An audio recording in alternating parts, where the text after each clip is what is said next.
Room 237 is a JumperScape audio production.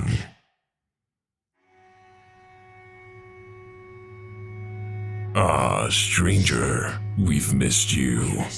Join us in Room 237.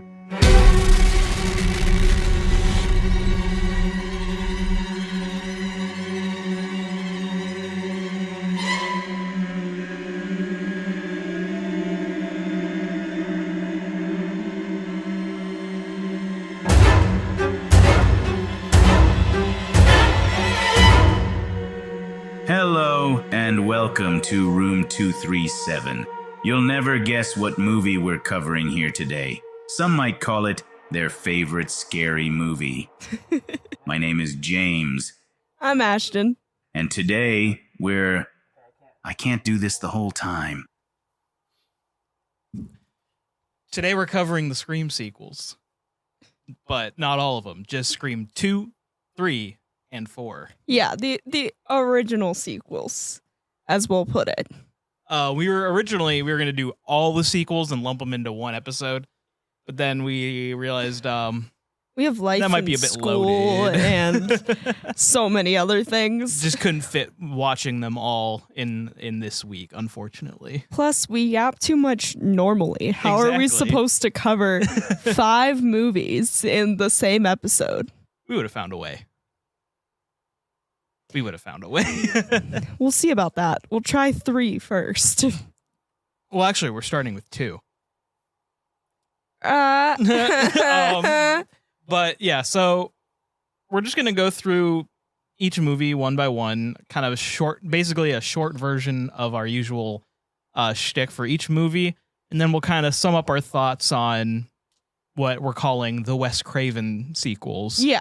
Because I think originally the battle was, do we do just 2 and 3 and put 4 in with the new movies, or do we put 4 in with the originals? Because 4 definitely was supposed to be like a requel type thing, like 5, but it still holds the same feel as the other 2 sequels. Yeah. And I mean, there's a reason for that, because they're both satirizing different kinds of reboots, like reboot trends, because 4 is more about remakes at the time. Yeah. And 5 is more about, one, like requels and elevated horror, and 2, basically just fandom at large. And it feels the same as the other 2 because it's directed by Wes Craven. Yeah, so it fits more in with, I'd say, the original trilogy of movies than it does the Radio Silence movies, which we will get to next week. We're not going to not do them. Oh, yeah. We're doing them next week. So I think we'll just jump right in. Alrighty. So we start with Scream 2, which came out in 1997. Which starred our regular cast of Courtney Cox. How do I say? Neve Campbell. Neve. Not Neve. I keep wanting to say Neve. Neve Campbell and David Arquette. But I wanted to add a couple of names that are also important to the movie. So we've got Liev Schreiber. Yes, Liev Schreiber, who's Cotton Weary, and Jamie Kennedy as Randy. He was pretty important in the first one too, but I don't think we talked about him that much. I think he appears to be a more central character throughout the rest of the movies, actually. Like, I feel in the first one, he's kind of like a background dude, and then for the rest of them, they're relief, basically. The He's rest of comic them were relief, like, and he's the guy who explains the rules. Yeah. And it's a shame that there's no Jamie Kennedy anything in Scream 4, but we'll get there. Yeah, that's true. That's the only movie I'd say. Well, actually, it has a lack of Jamie Kennedy. Oh, I mean, his niece and nephew are main characters in the Radio Silence movies. So I guess we'll handle Radio Scream Silence 2. when we get there. But yeah, Scream 2. So basic synopsis. Our cast of characters has headed off to college, basically. And Scream killings basically start happening again. Yeah. And they're all based on the names of people who were involved in the Woodsboro murders. Because the Woodsboro murders. If it wasn't obvious, Scream 2, the original Scream obviously satirizes just the horror genre at large a lot. Scream 2 is satirizing sequels. Yes. So it's following a lot of sequel tropes on purpose. These movies are meta. That's their whole thing. That's the whole bit, guys. And so the killer is modeling his murders after the original, which happens a lot in these movies. But specifically, he's following naming conventions. Our opening, we're just gonna rate them all at the end, I think. I'm just going right into spoilers, is what I'm saying. Oh, okay. Yeah. Your cold open for this movie is probably one of my favorites. Okay. I think. I don't know. There's a lot of good cold opens in the Scream franchise, but it takes place at a movie theater, and this is where we learn that the events of the first movie have been turned into a movie called Stab. And so it's the premiere of Stab. And I just love every glimpse we get of a Stab movie in the movies, because it's just like, it basically just looks like a porno parody of yes, that's exactly what it is. It's a porno parody. Yeah, it's so funny to me. Did you notice that they? This is kind of jumping ahead, but did you notice that from this movie, because we see the cold open of Stab in the cold open of Scream 2. What a meta sentence I just said. But in Scream 4, we see the same cold open again. Did you notice that they added that shower scene into it? Yeah. My guess, because I'm trying to recall what the Stab 2 open looked like. It was the same actress in the same open, right? Yeah. My guess is maybe that was an extended version that they did. Maybe, yeah. Back in 97. Yeah, because it's supposed to be a random kind of callback to Psycho. Yeah. Obviously. But that nothing happens, so it's supposed to be like a letdown. Yeah. Very creative. Very fun. But we have two characters, and all I remember is that one of them, his last name is Stevenson, and the other one, her first name is Maureen. Yes. So Maureen Prescott and Steve were the first to die by the hands of the killers, Billy and Stu. So this is where the naming convention comes in. It's not even really that relevant to the plot, but it's kind of a neat little silly thing they do. I really think it's just to rag on sequels. Yeah. That's the only point of the naming convention. Some random goofy callback to the original that is not really necessary. Makes you feel like you're watching Criminal Minds or something. Yeah, and you're gonna understand where it's going later. Except no. No. But I love this whole sequence because they're on a date and they're watching the movie. She doesn't like scary movies, and he's like, "Oh, it's great foreplay, babe." But do people? This is the most chaotic movie theater of all time. Yeah, it really is. People are running around screaming, throwing popcorn. They all got free prop knives and costumes, and they're stabbing each other with them. Mm-hmm. And they sit down, and then they immediately go, "Let's go get. I'm gonna go get snacks." Yeah. Who goes to a movie like this? People in movies. That's random tangent, but this is I would say it's unrealistic, but I've seen a Marvel movie in opening night before, so it's not that far off from what that's like. But basically, they go to start watching the movie. He goes to the bathroom. Dude gets killed in the bathroom. I learned that men go to the restroom in stalls and leave the stall door open. When they pee. Sometimes people do it. What? Austin, back me up. Standing right next to each other at urinals. What's the difference? I don't understand. Why go to a stall? The urinals are full.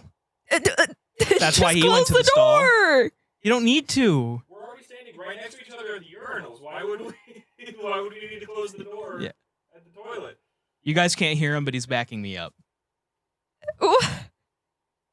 I just It's no biggie. please, all I'm women, saying. back me up on how baffling this is. Okay.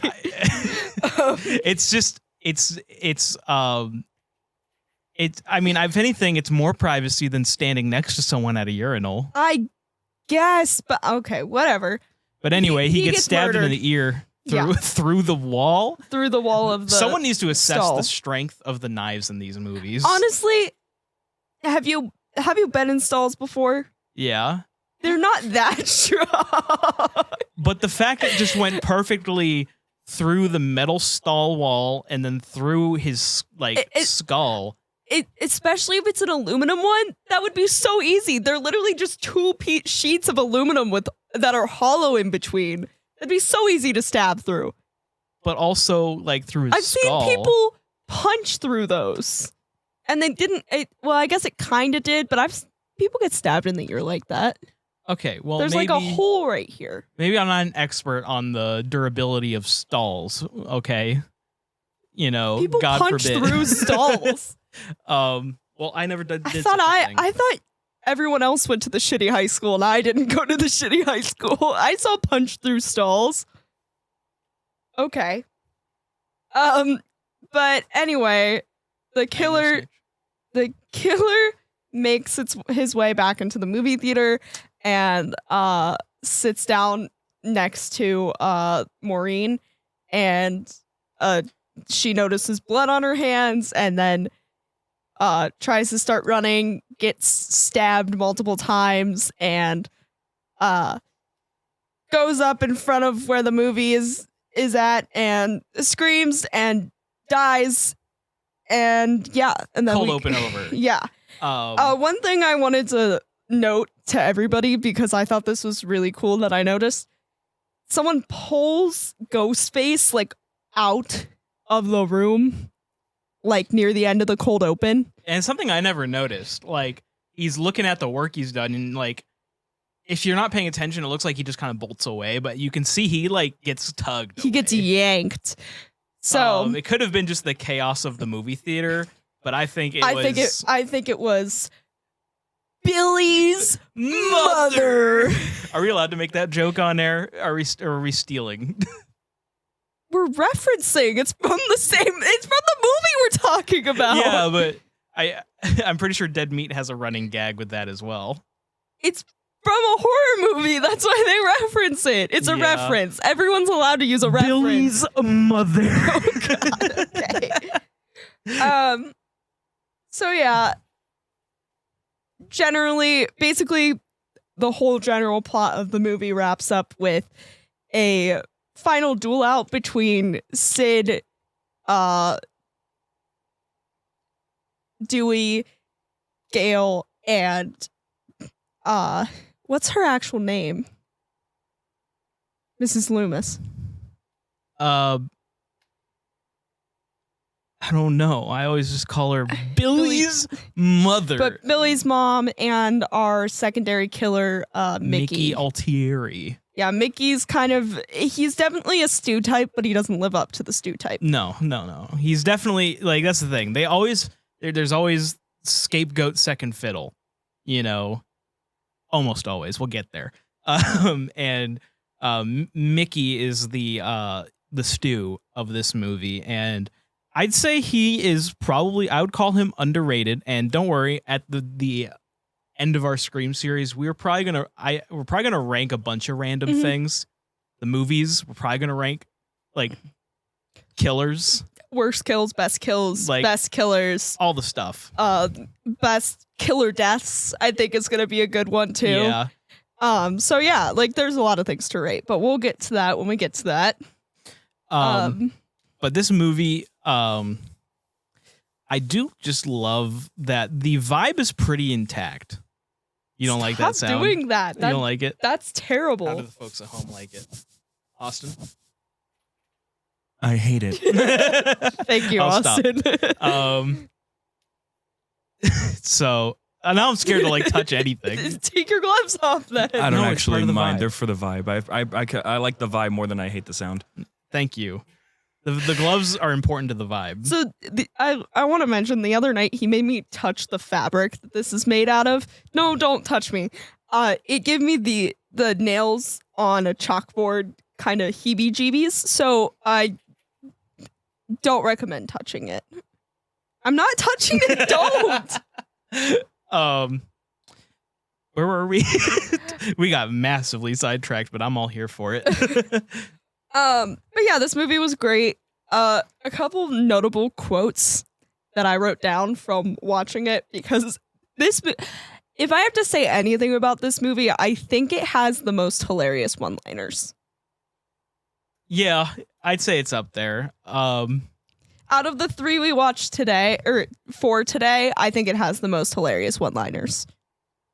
It also has, I think, one of my least favorite scenes in a Scream movie. What's that one? And if anyone hates unnatural conversation like I do, the film club scene, when they're talking about sequels, it just feels so manufactured and awkward. That's because they're film students. No. I know, because genuinely, I think that's because I've been in a conversation where people are just constantly trying to sound smarter than each other, and it feels so awkward and unnatural like that. I think it's because they're just trying to be like, oh, I'm the more pretentious asshole in the room. Like, actually, it's stay away from her, you bitch. Yeah, exactly. So, see how that was awkward and unnatural? My point proven. But well, it makes me uncomfortable. Yeah, exactly. When it's not supposed to. Are you sure? I'm pretty sure it's supposed to be. No, it's supposed to be explaining the rules of sequels. Like, there's always more kills than the original, and they're always bloodier and gorier, which I don't really think is too much the case in this movie.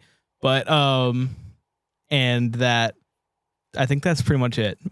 And that it's not as good. Yeah. Okay. That's kind of the case for this movie. Okay. I do think it's actually a really good movie. I think it's good. It has kind of that, because it still, I think, holds the feel, the smaller story feel that the first one has, because it feels very local, and it feels very like this college feels like its own little small town, like Woodsboro. You know what I mean? Mm-hmm. You look like you have something to say. Well, I was gonna give everybody my quotes, and then you went off on a tangent. Oh, sorry. Go ahead. So there's only 2, but I thought they were really funny. So in this movie, Gail gets a new cameraman, and that cameraman is worried about going to all the places with Gail, and he says, you know what? I don't know what happened to your last cameraman, but I do know he ain't in the union no more. He ain't in the union no more. Random as hell, hilarious. Because he was like, I read your book. I heard that your cameraman, he was gutted. He was like, and she's like, he wasn't gutted. I made that up. His throat was slashed. She's like, gutted, slash, it doesn't matter. The brother ain't in the union no more. It's hilarious. That, and then poor Randy, before he gets murdered, is on the phone with Ghostface. And he just, honestly, is almost just talking to himself. This whole scene isn't even really talking to Ghostface. He's just letting it out, you know? And he goes, Billy Loomis, what the fuck? Because that is such an accurate description to Billy Loomis. Because even when you don't know he's the killer, you look at him and you're like, he's icky. You know what I mean? But that's what I mean. Like, moments in this movie are just hilarious. They have such the comedy writing was just kind of perfect Kevin and on Williamson, point for this. thank you. Yes. You're good at what you do. Yeah. But generally, yeah, liked the movie. Should we do a rating system for this one? I have an idea. Go ahead. How many Goofy Dewey runs out of 10 do you give this movie? Oh God, Goofy Dewey runs. Dewey runs like an animated character in this This movie. is a solid like 8.5. I'm going to go down to 8. Goofy Dewey runs. I'm gonna give it an 8.5. Goofy Dewey runs. That's a pretty solid score. I'm just going to say, whatever our scores are, don't expect that to translate to the rankings, because once I actually have it laid in front of me, they might not line up. I'm not going to lie. So I think I gave Scream a 9. Yeah, I think we both gave it 9. 9s out of 10. And I gave this an 8. So if I give Scream 4 an 8.5, which I'm not saying I will, but then later I go Scream 2 ahead of Scream 4. That's because these movies are all honestly genuinely really close, except one, in quality. Like it is genuinely pretty even for me throughout. Like they all have things I like, and they all feel cohesive as like a vision. There's something about knowing and acknowledging that your movie is getting into being part of the ridiculously long horror sequel things and joking on it, and like just even it's just the acknowledgement part that makes you go, oh, okay, they understand this is stupid. Now I can enjoy the movie. Exactly. So like I feel like a lot of these, I feel like that's why Scream as a franchise, even just going and watching all the sequels, feels more satisfying than trying to go watch all the Halloween sequels or all of the Friday the 13th sequels or the Nightmare sequels. Like, because those feel junky and weird. And I think even if these are junky and weird, they feel less so because they already acknowledge, like, oh, this is stupid. Yeah, and We're that's the doing thing. something dumb. Outside of that acknowledgement, I also just don't think they are junky and weird. Well, I think one of them is a little junky Okay, and weird. yeah, we'll get there very But soon. I think even just because it got acknowledged, yeah, to me, it like satisfied that, oh, they've acknowledged that this is just for money, so now I can just sit here to enjoy the movie. yeah. 'Cause Like, I you know? still look at. We're talking about Scream 3. Let's be real here. It's actually a really good segue. Let's just get right into Scream 3. So Scream 3 came out in the year 2000. Again, directed by Wes Craven. A couple notable people outside our normal tight-knit cast. We got Patrick Dempsey. Yes, the man from Grey's Anatomy. Mick Dreamy himself. He's a detective. He has a weird name. Starts with a K. Kincaid. Kincaid. It's a very detective-y name. It's a actually. very detective name. I'm pretty sure I've seen a Detective Kincaid in multiple movies. Yeah, I agree. I might be wrong, but that's how it feels. Parker Posey as Jennifer, aka fake Gail Weathers. And Emily Mortimer. I love that she's named Jennifer. It's it's clearly after Jennifer Aniston. Yeah. And Emily Mortimer. Hold on. I just had a Emily Mortimer, who is our fake. Why did I just Sidney? stop? Yeah, my brain just stopped You're getting mid-sentence. Yeah, Sidney Prescott. So, yeah. You didn't get Roman Bridger, director? Oh no, I didn't. Roman Bridger, director. He's played by that guy. He's played by that guy. He's in all the fucking. I'm wearing like, glasses West right Wing. now, so does that mean I'm Roman Bridger, director? You kind of do look like Roman Bridger, director. He has a little bit more of a like. Square face? Yes, but you kind of do look like Roman Bridger, director. Roman Bridger, director. I'm pretty sure he was in West Wing. I think he's in. He's the basically, killer in this movie. He's in basically like every single. When I see his face, oh, you know what? And probably the reason I bet he was in Scandal. Let me find him. Hold on. IMDb, you have been so confusing for me this whole time trying to find people's names. Yeah, we'll get there. Scott Foley. Scream 3, its cold open is interesting.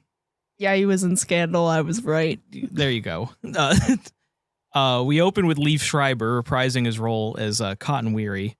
After being falsely accused of murder and saving the day in Scream 2, he now has a show called 100% Cotton. It's great. It's the perfect name for a talk show by Cotton Weary in this kind of movie. From the glimpse we got of it, it looked like it was kind of like a Maury or Jerry Springer type talk show where he brings on controversial things. Yes. And he's because he we're himself gonna bring them is both on controversial right now. And it works. That would be his whole shtick. I mean, he himself is someone who is accused of murder, and I bet people still think he murdered somebody. He's controversial, so bringing on controversial thing would be a stick. Except he didn't actually do it. Cotton. Yeah, Cotton actually didn't do it. And Cotton didn't write a book that was how I might have murdered Maureen Prescott. I didn't do it, but if I did, this is how I would have done it. But I didn't do it. But I didn't do it. I promise. Rest in piss. Glove doesn't fit. See? See, you didn't nail the ghost face. The glove didn't fit on the one-size-fits-all costume. It's funny. They have one-size-fits-all, and then they had large. I got one-size-fits-all. Okay. I assume large means really large. Must be massive. Anyway, so he's driving around, and this is when we get introduced to literal sci-fi technology. This is the stupidest thing about this movie. So dumb. This and Ghost Mom don't make sense. Yeah. So Ghostface has a voice changer that can steal people's voices, and he can talk like anybody in this movie. And I can tell you that AI technology was not that good. It's still not that good. You can maybe do that with voice mod, but it's still going to sound janky and clearly fake. But this is straight up stealing someone's voice print completely, perfectly.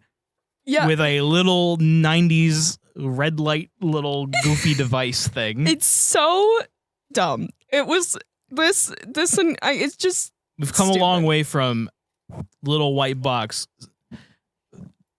What's the matter, Sidney? You look like you've seen a ghost. To now just Dewey, he's got our voices. Yeah, that was dumb. It's so yeah, it's a fun mechanism. Because it's used in fun ways. Yeah.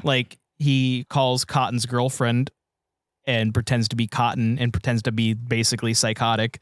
And then not even just when he calls Cotton, he pretends to be a female person who's interested, and then reveals himself as Ghostface. Cotton causes a bunch of accidents trying to go home. His girlfriend is at home. She steps out of the shower, ooga, and the best part is she does eventually get herself locked in a room, and she tries to call the cops, and all the lines are busy for 911. And Ashton's like, it's probably because of all the car accidents that Cotton caused. She can't call the cops because the lines are cut. Cotton tries to call the cops.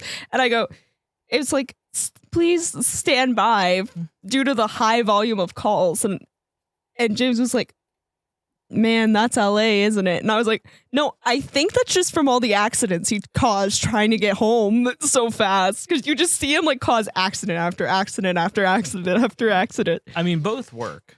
Yeah. Both are possible explanations. Mm-hmm.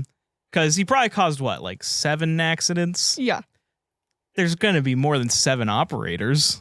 There's going to be way more than 7 people calling. There's at least 4 people involved in each of those accidents. Yeah, maybe. But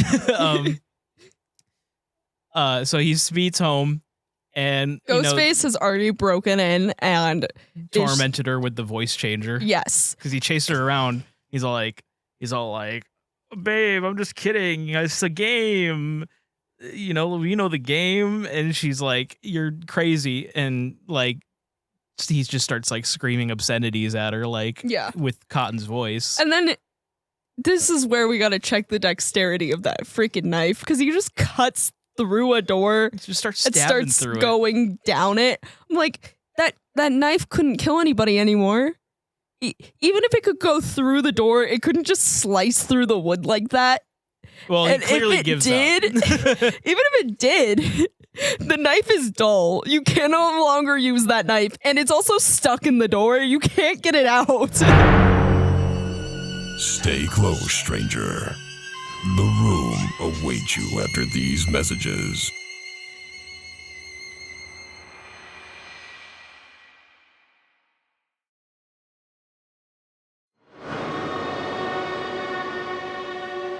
Well, he at least gives up. Yes. You know, because when Cotton gets in, there's just like 4 little holes in the door. Yeah. And so Cotton goes to the door. He's like, "Baby, you in there? What's going on?" And he like busts the door down. And she still thinks that he was trying to kill her 5 seconds ago, so she smacks him with a golf club. But no, Ghostface comes in behind and stabs her. They get in a little scuffle after. And then he gets a nice little face slash and then title card. Yeah. So basically the premise of this movie is they're filming Stab 3 and people are dying. Basically, in the same order as the script is what we kind of get. The twist comes where we don't know which person he's going to kill next because there's 3 different versions of the script and 3 different people die in the next scene. It's kind of cool. A house blows up. Yeah, it does. Nice. That scene is actually pretty cool. It's pretty creative. I do like me some corny Hollywood setting stuff. Hey, it's better than one of the other corny Hollywood setup movies we've seen. Which one? That's Seed. Yeah, Seed of Chucky. Oh, okay, yeah. I was like, Maxine? No, Maxine was like, amazing. This isn't better than Maxine. No, I'm talking Seed of Chucky. Well, yeah. I which has a similar kind of premise. There's a Jennifer in it too. Well, because they kind of get to do a Return to Woodsboro thing without returning to Woodsboro. Yeah, because like later in the movie you get Sidney like going on set. It's really pretty neat. Like you're visiting all these locations, but they're not the real location. Yeah, they're a set. Yeah, well, let's talk about Sidney for a little bit. I think we should talk about kind of. Well, let me wrap up the synopsis real quick. Okay. So basically, it all comes to culmination in this rich producer's house.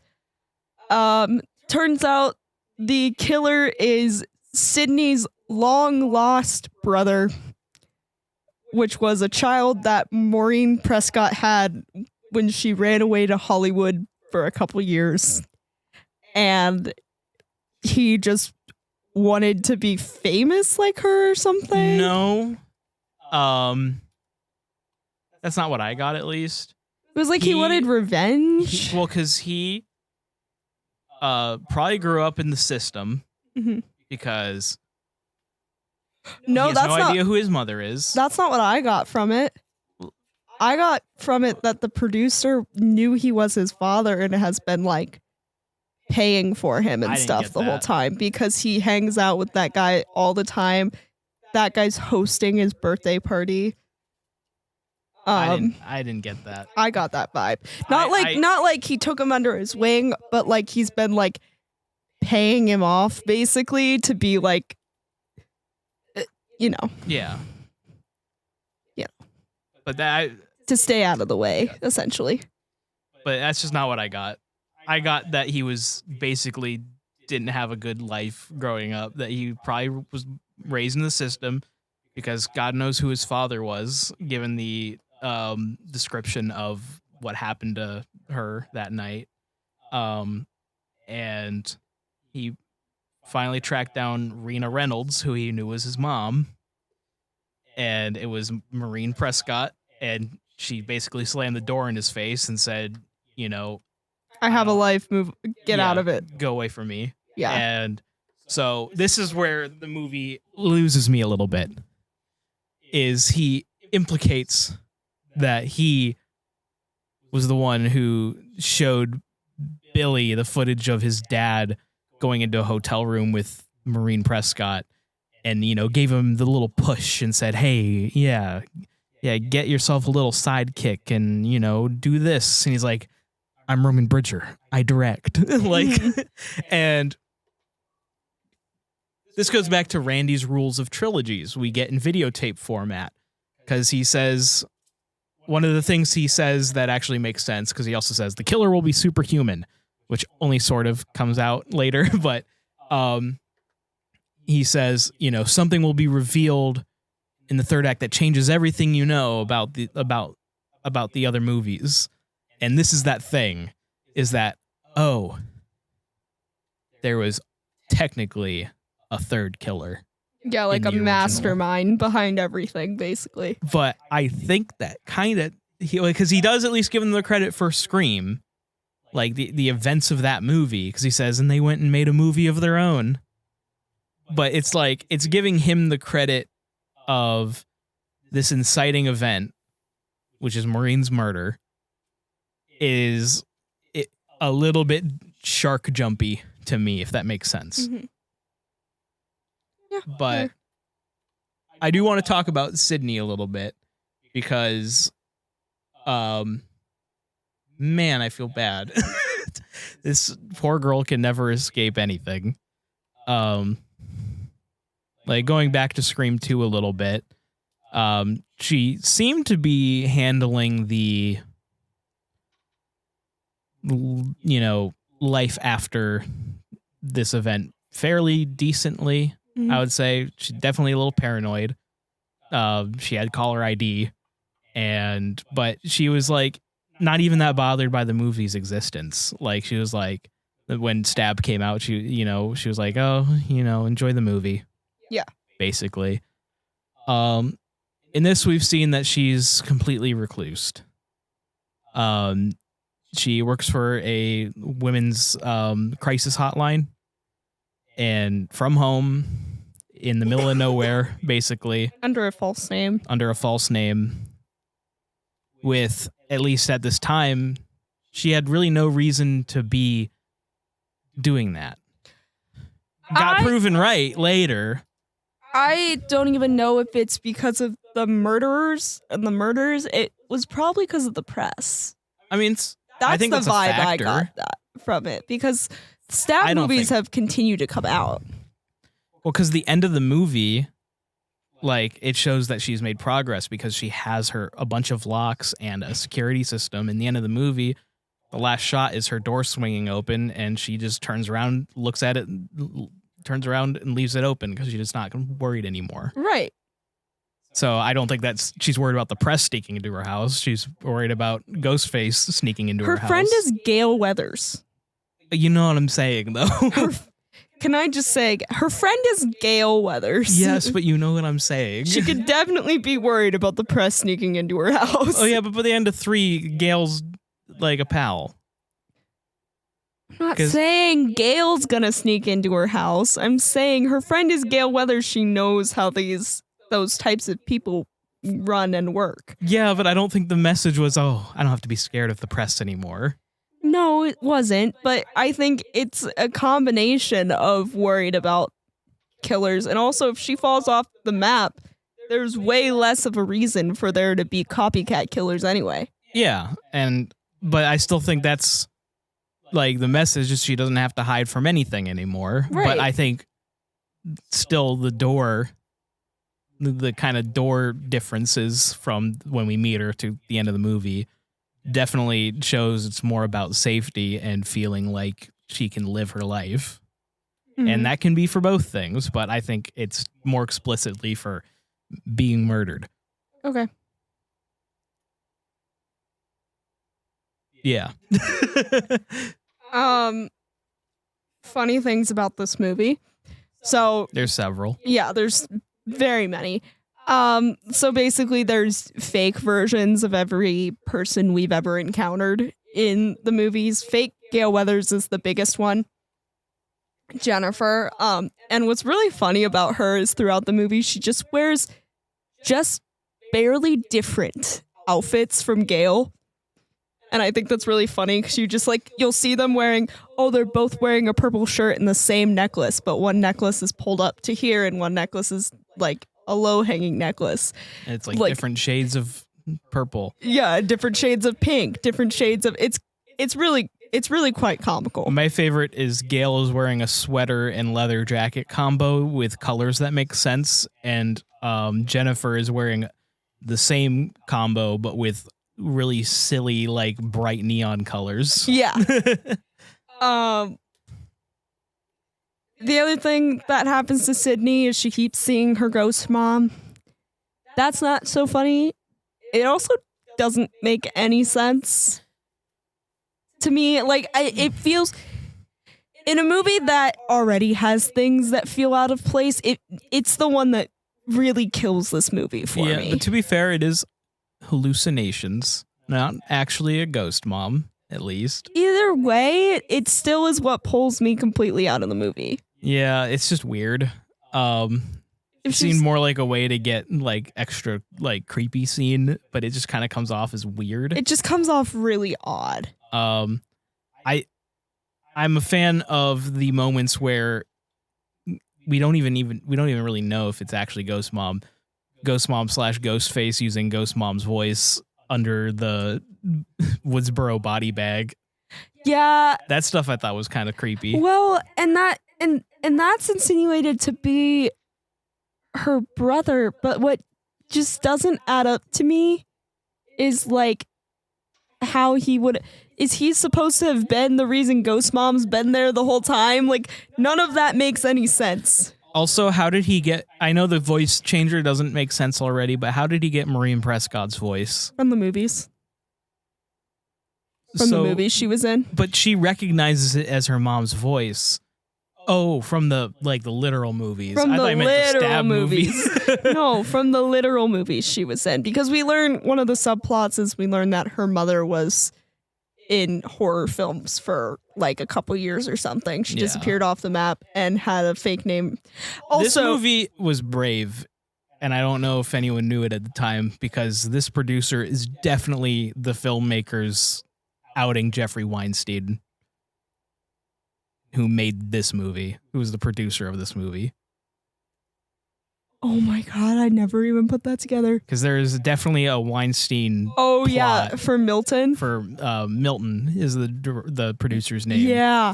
Because basically, Maureen Prescott had a Weinstein-like experience in Hollywood, and that's what... Oh my God. I don't know why I didn't put that together. Yeah, because that's the unfortunate thing about these movies, and that's... I haven't talked about it yet, is these are all Weinstein Company movies up until Scream 4. But I don't think that takes away from the like incredibly hard work that Wes Craven, Kevin Williamson, the whole cast put into this. And clearly, like, power in Hollywood is a tricky thing.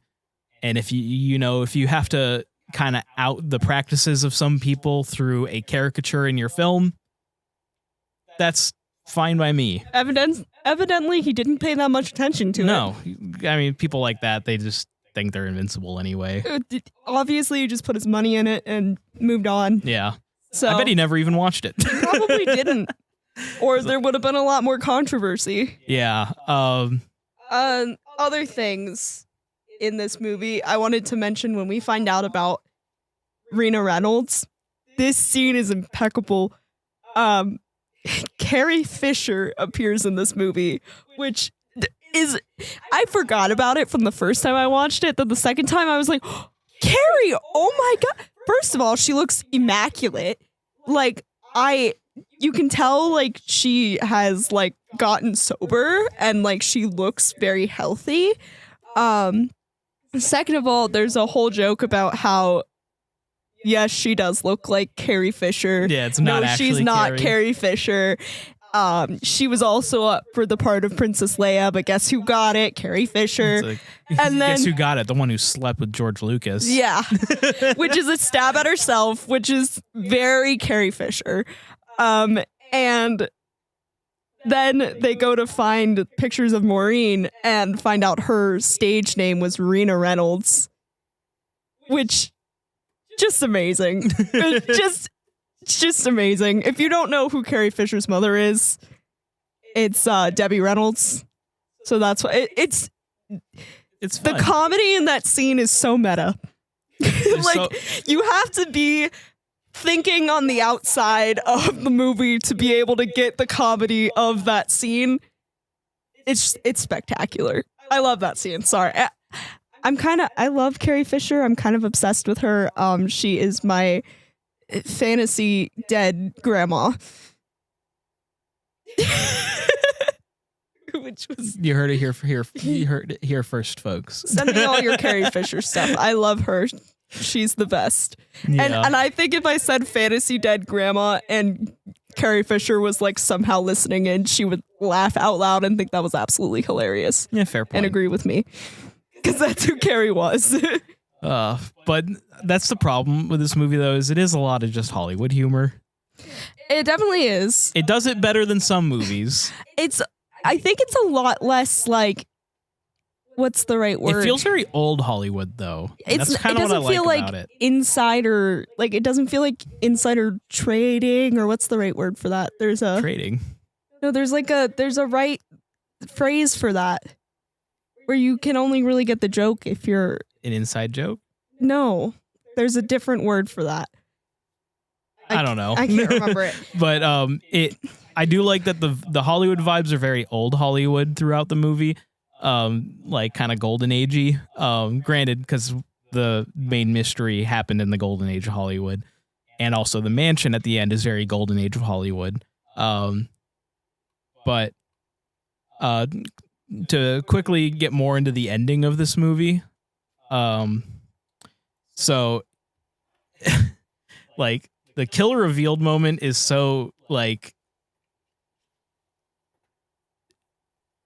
it fits the character, I'll say. Yeah.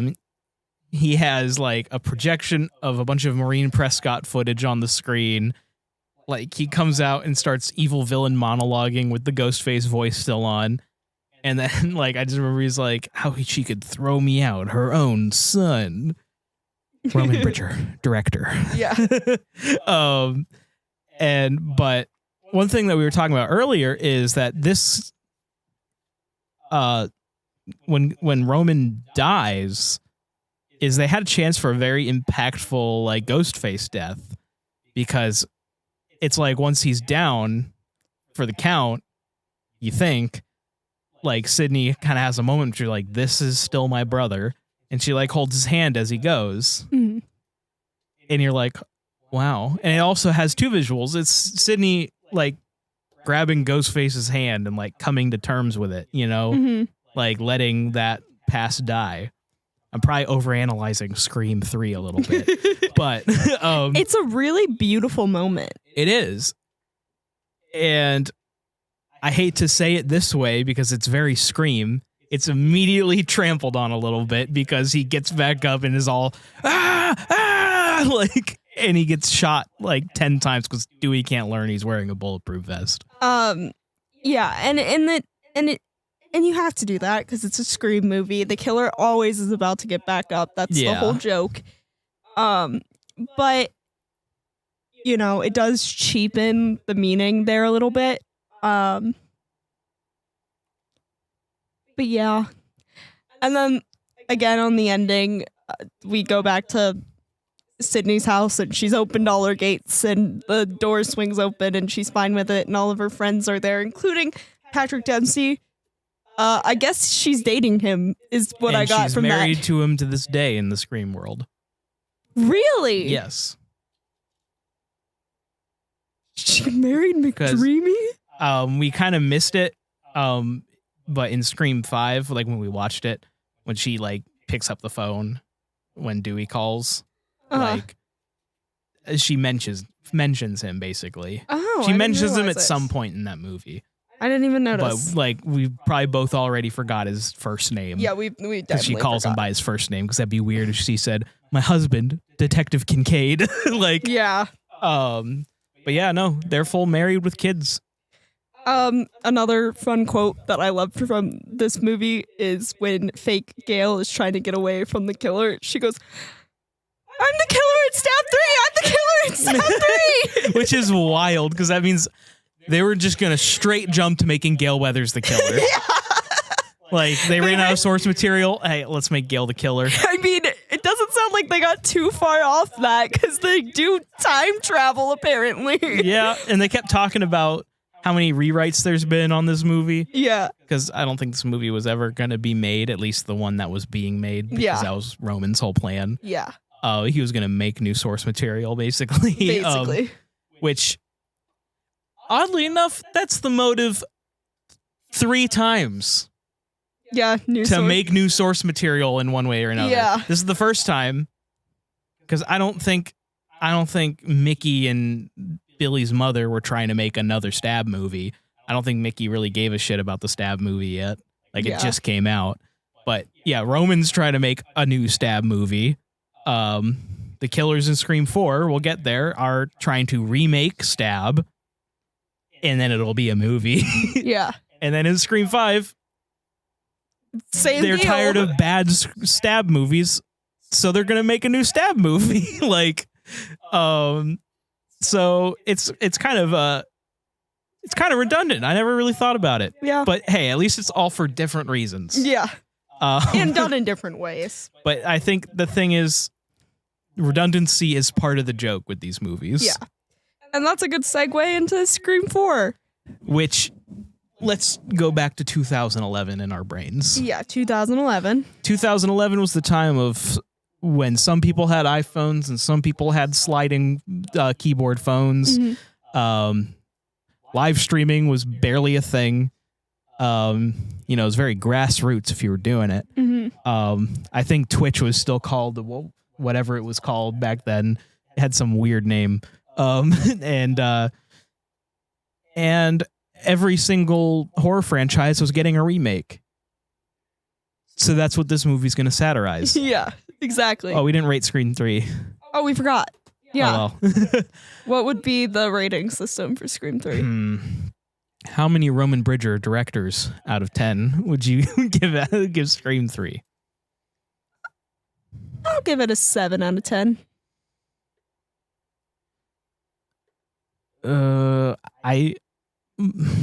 It's still an enjoyable watch. And although I'm going to go 7 as well. I was tempted to go 6.5, but my grading scale goes on for the American school system, which is 60% is passing. And I think this movie is a little above passing. I'd call it a C, which is a 7 out of 10 for me. So for anyone who's ever wondered why it's rare a movie gets lower than a 7 for me, it's because 7's not a great score. That's a C. That's you did enough. C's get degrees. Like, so yeah, this is a 7. Our rating systems are very different because Yeah. mine is just purely based on like how I vibed with the movie. And it's like, 10 is 10 and then like a half point and then a full point and then a half point and then a full point. I'm more just saying how my brain kind of converts I'm my saying the same enjoyment thing. into a number. So like what I consider a movie that is a 7, someone else might say that's a 5 or a 4, and we might feel exactly the same about the movie, if that makes sense. Yeah. But yeah, that's Your where I'm 7 at. is probably more equatable to my 5 or 4. Probably more like 5. But yeah, Scream 4. Scriforum, if you will. Yep. So again, Wes Craven is our director. We have Hayden. Panettiere. Thank you. I don't want to take this job from you, but you gotta look up some like pronunciations on the dictionary. I'm like basically dyslexic. Leave me alone. I know. I hear these names. That's part of it. Yeah. Who was Kirby. And then Emma Roberts is also joining our main cast as Sidney's cousin, Jill. So Funny enough, also last name Roberts. They didn't change yeah, her last they didn't name. change the last And it name. always confuses me when I try and think of the character's name. I'm like, Jill Roberts. No, that's the actress's name.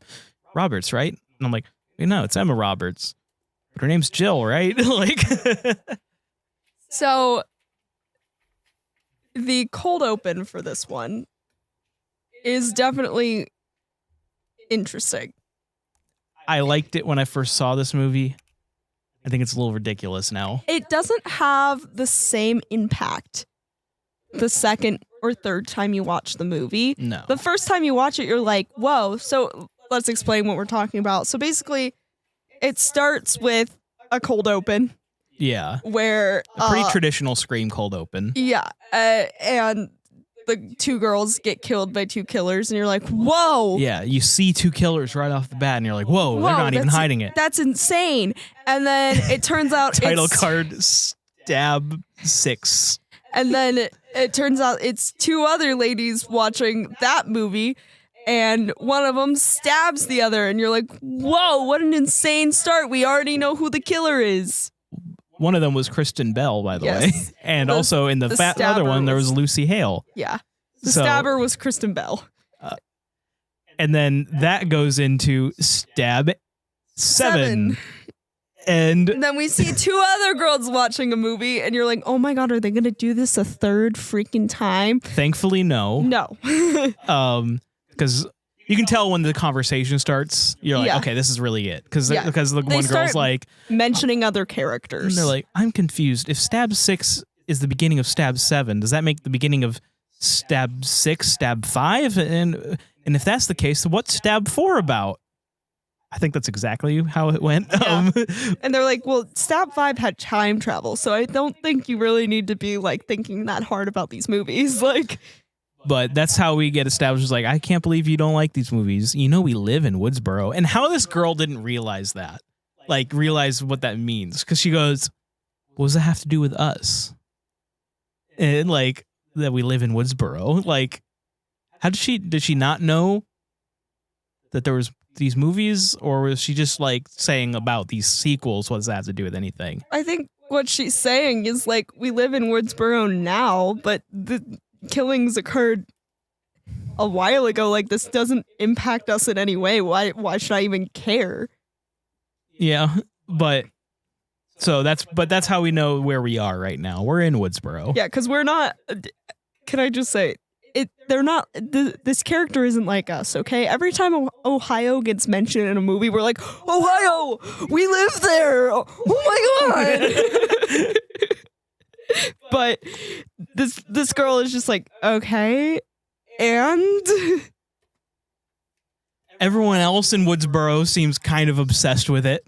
just to be not fair. her. I'm sure there's people who are just too cool for Stab, Okay. and fine. she's one of those people who's too cool for Stab. Well, she's not going to be for very long. No, because her cut gets part early on. Yep. So I think their names was is cheeky of me. The one who's confused, her name's Marnie, and the other one's name is Jenny. Yeah. Marnie's, I don't know, doing something, and then Jenny, she gets a call from Ghostface, and he quotes the movie they just watched, and it's like, haha, prank. So now we have an app that does the Ghostface voice. Yeah, which makes sense. Makes sense. Yes. Would we already have an app like that on our phones if it was something that someone could do? Also, yes. But we don't. But anyway, it's still like, it's way more in the realm of possibility than I think that's why they were the okay Scream with 3 it. voice changer. I think it was still relevant to kind of the point of the movie, for one, and Technology's a bit different now. two, nothing could be as bad as magic voice changer. No, that is untoppable. That is jumping the shark pretty heavily. Maybe time travel. Yeah, but we didn't could up actually it. get that. Yet. Who knows? We don't get time travel. I'm just making sure that's known. But as they're talking on the phone, Marnie just kind of goes, and then so we get, your classic little cat and mouse game. Phone rings, and she's like, "Oh, good one, Marnie. You got it's." Oh no, she was like, "But I know you can't call me with the voice because you don't have the Ghostface app on your phone." Yes, I do. Or no, something like that. It was like, you can't do the Ghostface voice. Yes, I can. Yes, I can. Yeah. Stay close, stranger. The room awaits you after these messages.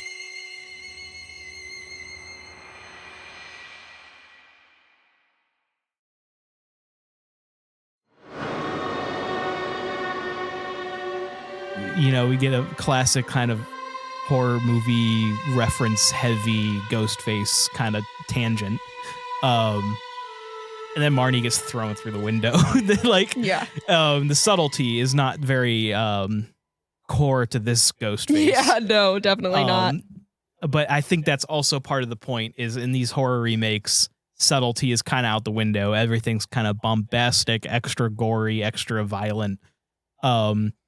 So we get probably what I would consider one of, maybe not realist kills in these movies, but most like uncomfortable. Mm-hmm.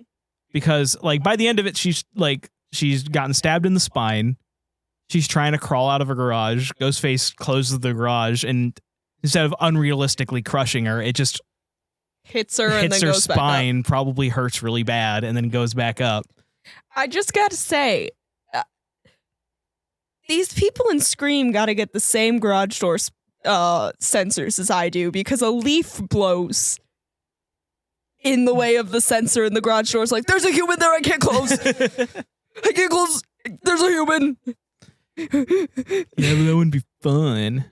I'm just saying. Also, like, this implies there was no sensor at all, because, like, as soon as it started closing, she could have just went, and she would have tricked the sensor, because she's crawling, so you could make the argument maybe she's crawling under the sensor.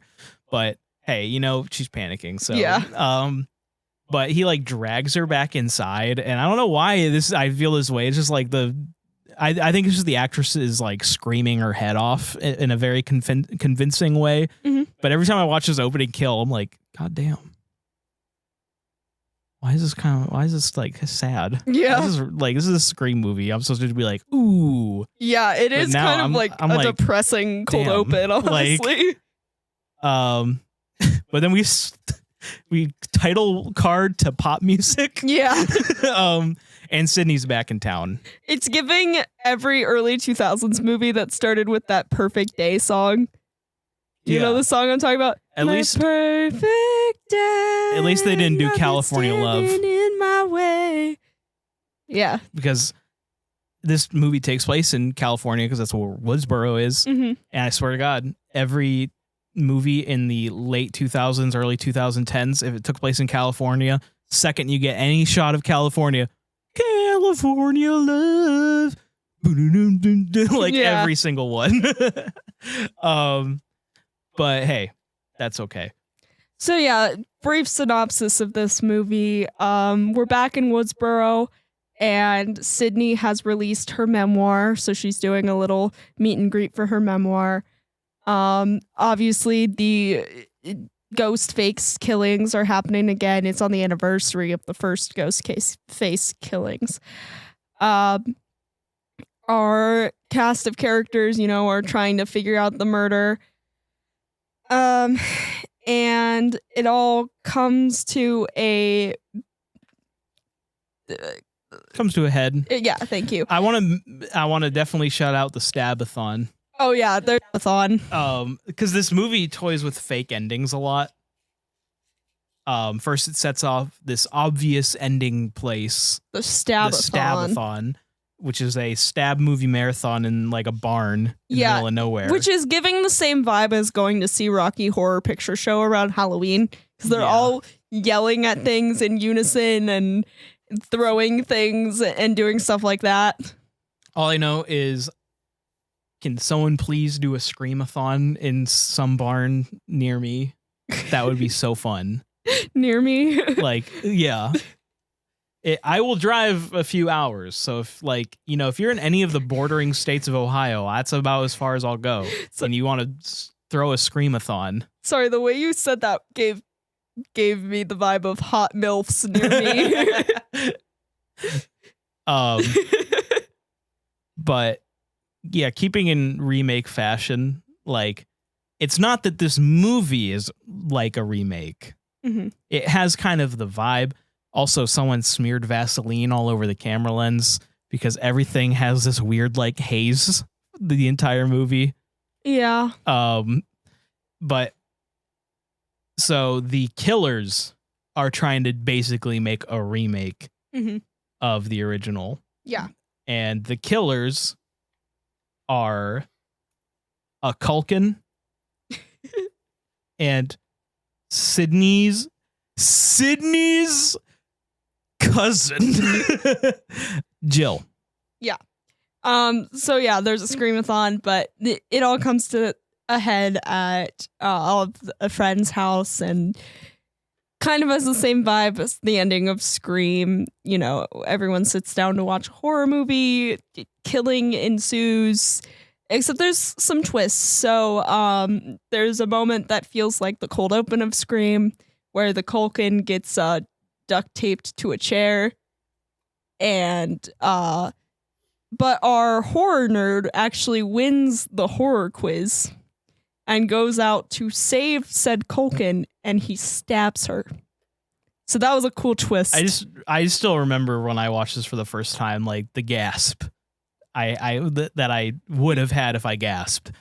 But the feeling of gasping I had. Yeah. When like she gets him out of the chair and like immediately you get wide shot and he's already holding the knife in his hand, and I was like, and there's yeah. I think and that's not where the plot ends. Let's be clear, because the plot ends with they all go to the hospital, Jill assuming she's killed her cousin, and basically it actually all comes to the ending when she finds out that Sidney's still alive and tries to murder her in her hospital room. What I will say about this movie, the plot's interesting. I like the playing with the idea of actually getting away with the frame job. Yeah. I like that, because the original ending of this movie was her getting away with the frame job. Oh, really? Yes. And then that was too dark. I am too lazy to fact check myself, but I'm 90% sure that's the case. Is they originally, her kind of getting carted off with the reporters, like asking her questions, was pretty much the end. Oh. But it didn't test well. Yeah, it wouldn't. I can't imagine why, because if this is at the time the last Scream movie, what a bummer. Yeah. Because I pretty sure Wes Craven was not gonna come back to horror after Scream 3 and some other early 2000s projects, and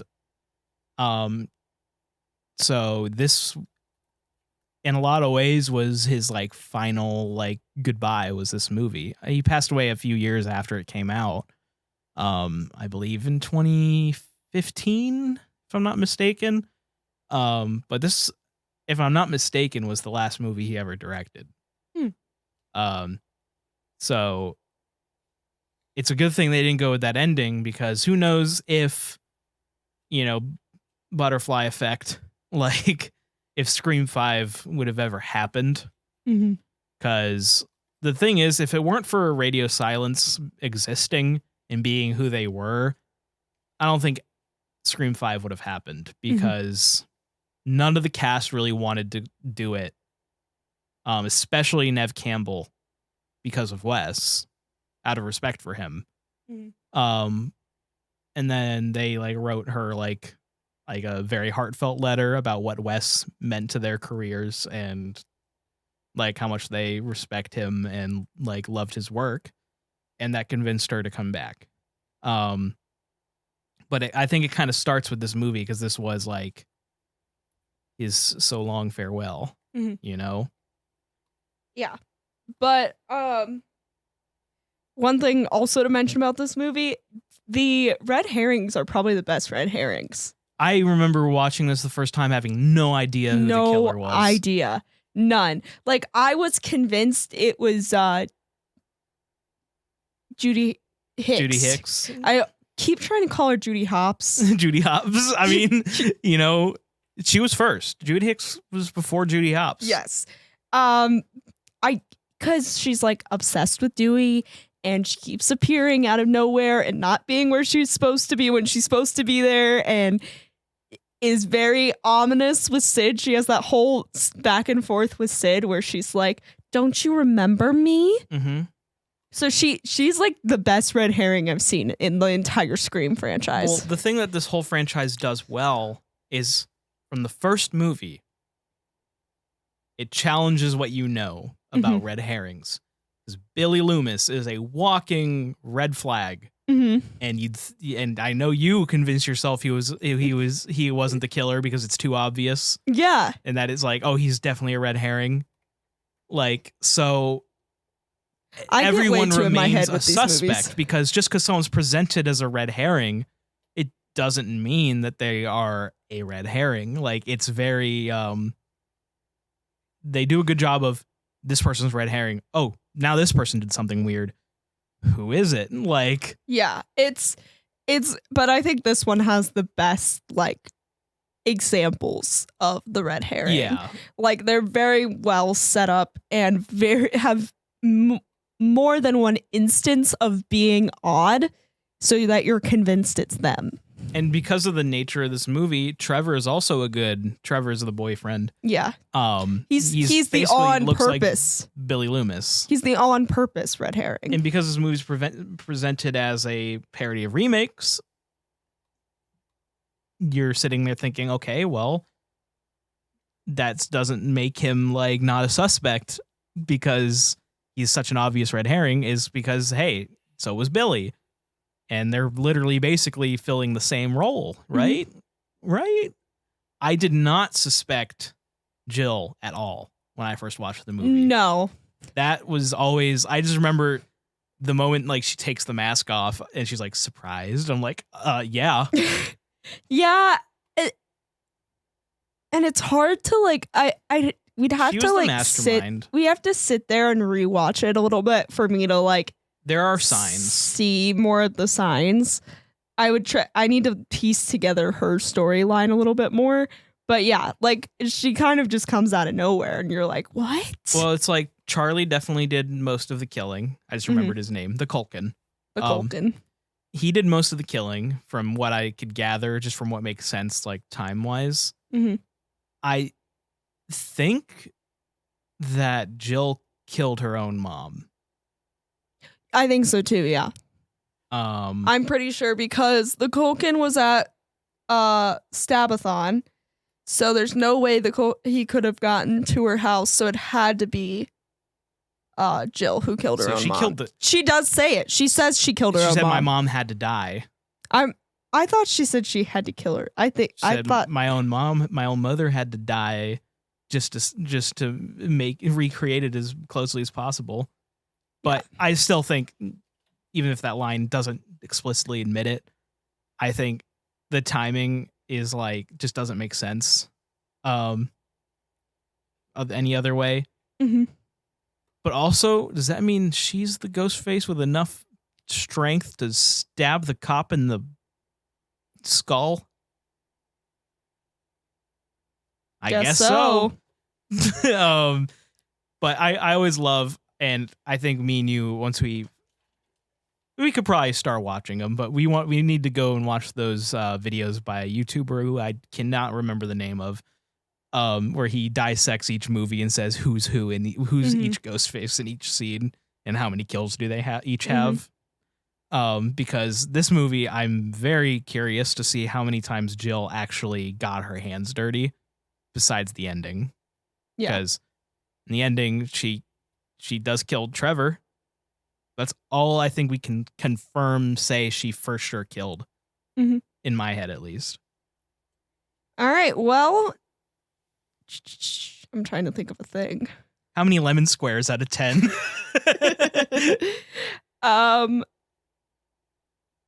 7.5 lemon squares. This also gets an 8 lemon squares for me. Hmm. It's so neck and neck with Scream 2 in my head. Hmm. I feel like it flip flops with it all the time for me. Mainly because I just think, especially when I think of the time,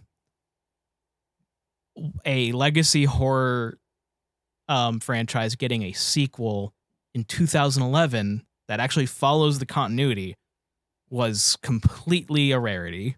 Mm-hmm. Halloween was just going through its remakes. Nightmare on Elm Street had a remake. Everything was getting a remake at this time. And it was the perfect timing for a movie like this to happen. Because all the other horror franchises were getting remade or rebooted. This was just a continuation of a story. And it's weird to think that the time between Scream 3 and Scream 4 is actually not that long, and when I think about it, as long as I think it is, because that time frame between Scream 3 and Scream 4 is 11 years. 11 years. And that's the same amount of time between Scream 4 and Scream 5. Mm-hmm. Ooh, ouch. Yeah, for real. So it just it was refreshing for one of these franchises to just stick with what they know. And this and Child's Play were the only ones that did that until MGM got greedy and made the remake. But that's fine. For me, it's not quite as enjoyable as Scream 2. I think Scream 2 just is like a more comical, has, I feel like, a deeper meaning. This feels a little bit more of a surface level. And while the plot points are cool and I think it's a well-made movie, it just doesn't stick with me as well.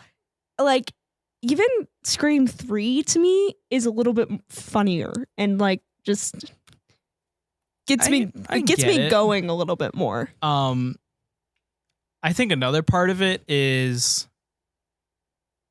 I relate more to this generation in this cast than maybe I would the original trilogy or the newer movies. Even if I am maybe a little closer in age to like the cast of Scream 2022. Yeah, that would be me. They are, in fact, my age. I was not a teenager in 2011. Right. But like still like when I think of what's nostalgic to me, like this kind of era has now become nostalgic to me. So I like seeing kind of like it's gotten to the point where I see this and I'm like, I miss flip phones. Like I don't know how else to describe it. See, like I wasn't allowed to have this kind of technology at the time that it was out. Or watch this kind of movie. So it has no like pull for me. Yeah. I mean, it's weird thinking I saw this pretty close to when it came out. I saw it in like 2013 maybe. So like, because I would have been in elementary school in 2011. Because this was, I'm in a weird gray zone where either this or Scream 5 can be considered my generation's Scream. You know what I mean? Because me and, why am I blanking on her name? Gosh, Jenna Ortega. Okay. I'm pretty sure we're the same exact age. I'm looking this up because I'm pretty sure.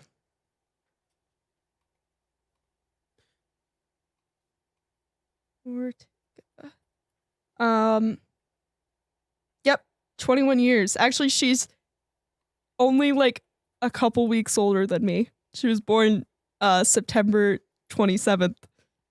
She's only a couple weeks older than me. Interesting. So Scream 5 is exactly my generation. Yeah. Weird. Because I entered high school in 2013. So my high school age is closer to Scream 4. We have a 4-year age gap, but it's moments like these that make it feel so much bigger. Yeah, because I entered high school in We don't have to talk about it. 2017. Yeah. Weird.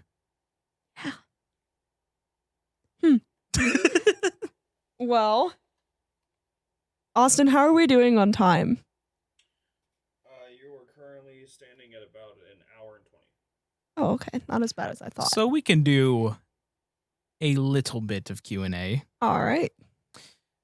Time to actually get out my phone to do that, but the glove is coming off. If you want, I could read your questions.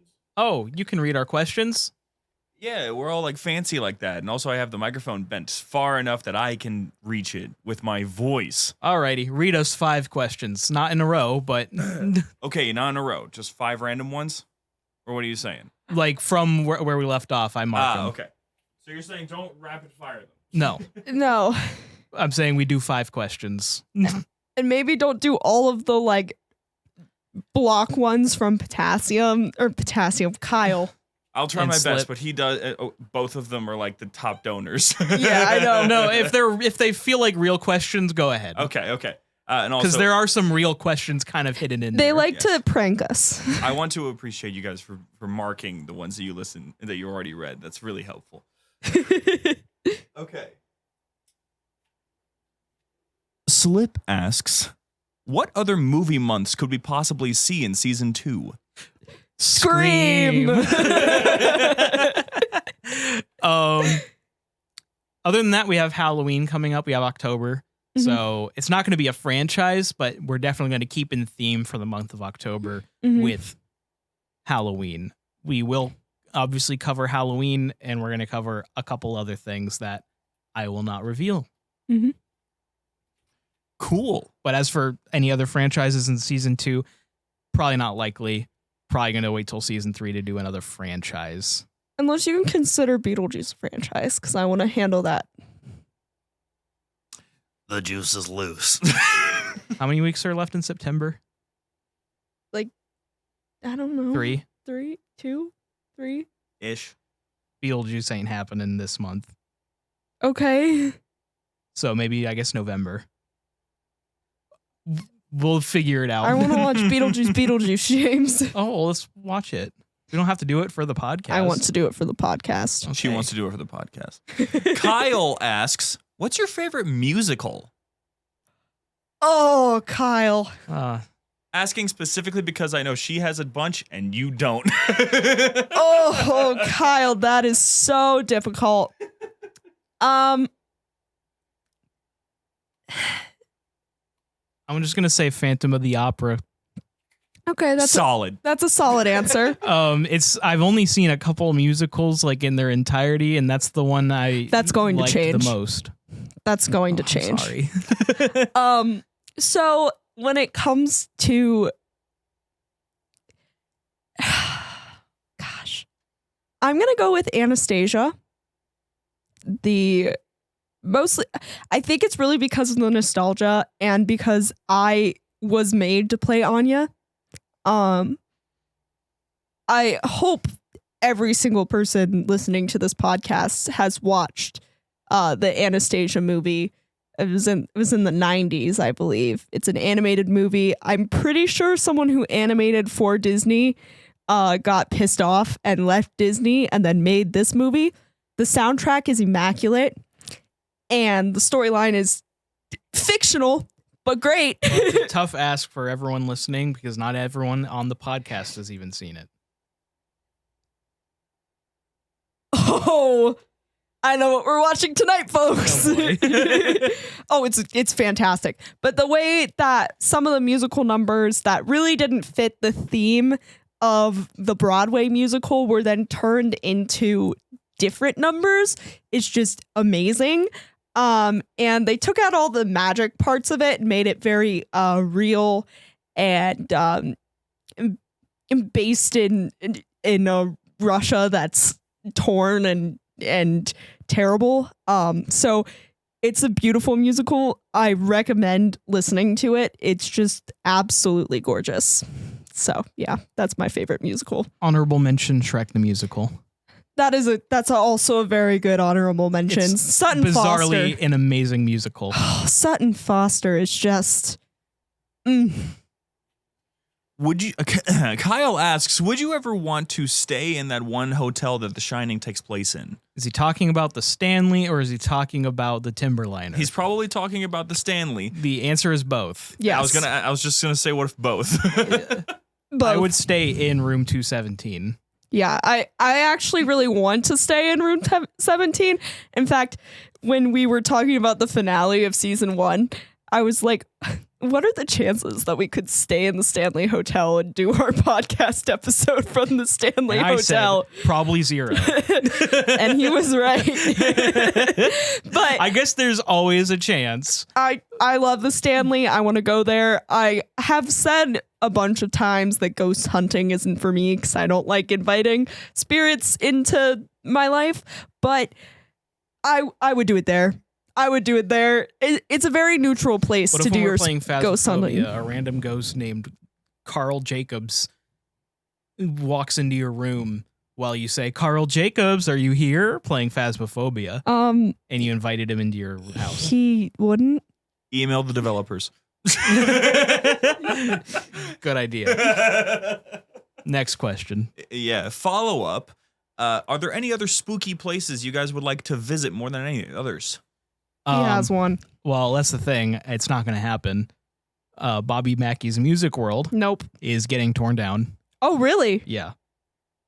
Building's unsafe.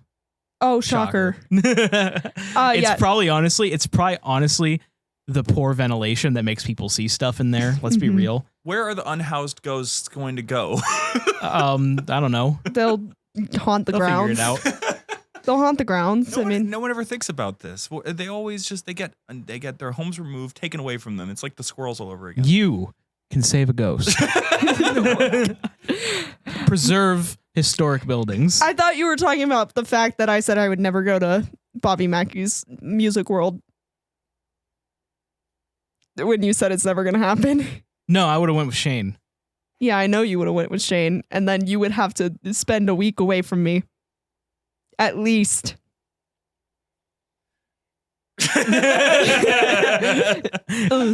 Final question for you all from Kyle. It's from Kyle.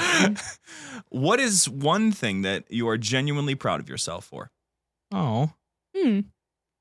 This show. Yep. I mean, yeah. I don't want to get into personal life, so I'm just going to say this show. I'm going to say that's definitely it. But if you want to go into deeper conversation, Kyle, just DM us, I guess. So yeah, that's the Scream Wes Craven sequels. I'm going to work on the title before this episode comes out. The OGs. Yeah, but is that The a good original title? sequels. Okay, Scream, the original sequels, and then in parentheses, Wes Craven. 2, 3, 4. Yeah. But yeah, thank you for joining us, and we will see you guys. Wait, if you want to ask questions, you go to discord.gg/JumperScape. And if you want to support us, you go to patreon.com/JumperScape. Also, if you're tired, glitch energy, Connor141 at checkout, you can get a discount on energy. I forgot to do all of my plugs today, but we put them here at the end. Cheers. Goodbye, folks. Bye. Thank you for joining us this evening, stranger. If you enjoyed your time with us, please consider supporting us at patreon.com/JumperScape or join the community at discord.gg/JumperScape. We thank you for your listenership and hope you enjoyed.